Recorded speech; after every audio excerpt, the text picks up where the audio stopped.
Today's episode is on pastiche, the aesthetics of simulation. Theorists such as Frederick Jameson and Linda Hutchins say that pastiche in film refers not only to imitation or tribute, but to a deliberate, often exuberant replication of the styles, codes, and formal properties of earlier cinematic traditions, frequently without satire or overt critique. While parody reveals genre flaws through mocking exaggeration and homage honors specific works or styles with nostalgia and emotional sincerity, pastiche seeks merely to imitate those styles with intensity, reveling in surface and form in order to add to a genre, not just to admire or nod toward it. It is an important mode of postmodern cinema capable of both archiving and reinvigorating historical aesthetics. What distinguishes pastiche is its attention to formal texture. The French film The Artist, for example, isn't simply a nostalgic ode to silent cinema. It is silent cinema, reconstituted with contemporary production values and structured to reproduce the narrative grammar and emotive expressions of 1920s Hollywood. Similarly, the Spanish Snow White, Blancanieves, repurposes the silent film idiom and German expressionist scenery to reframe a fairy tale through the lens of Spanish cultural iconography, turning its imitation into a medium of cultural retranslation. This obsessive attention to stylistic fidelity defines The Love Witch. Its lush Technicolor palette, camera movements, and gendered framing mimic the 1960s horror-romance hybrid with such precision that the pastiche becomes a prism for examining and inhabiting gendered cinematic memory.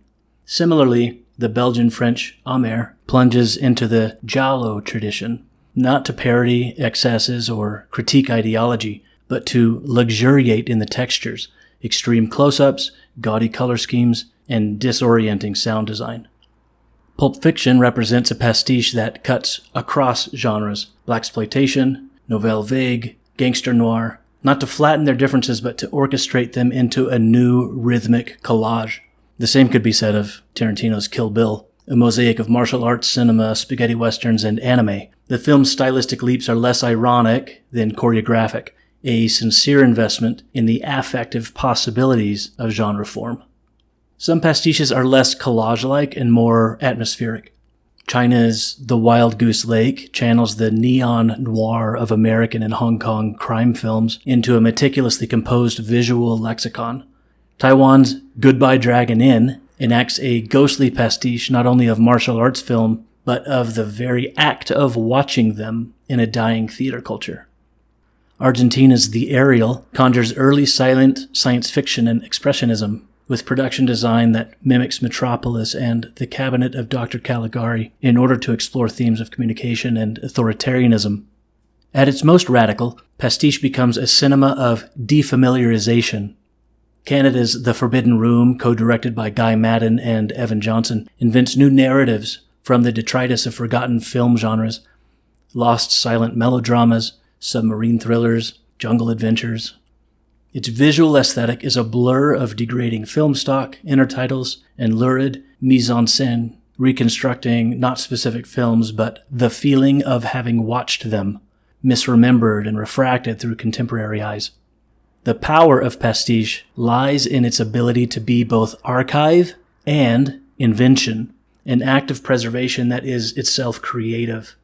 In the absence of nostalgia, i.e. homage, or critique, i.e. parody, pastiche becomes a mode of play and immersion, treating genre not as subject matter, as it is in both homage and parody, but as medium. Genre is medium.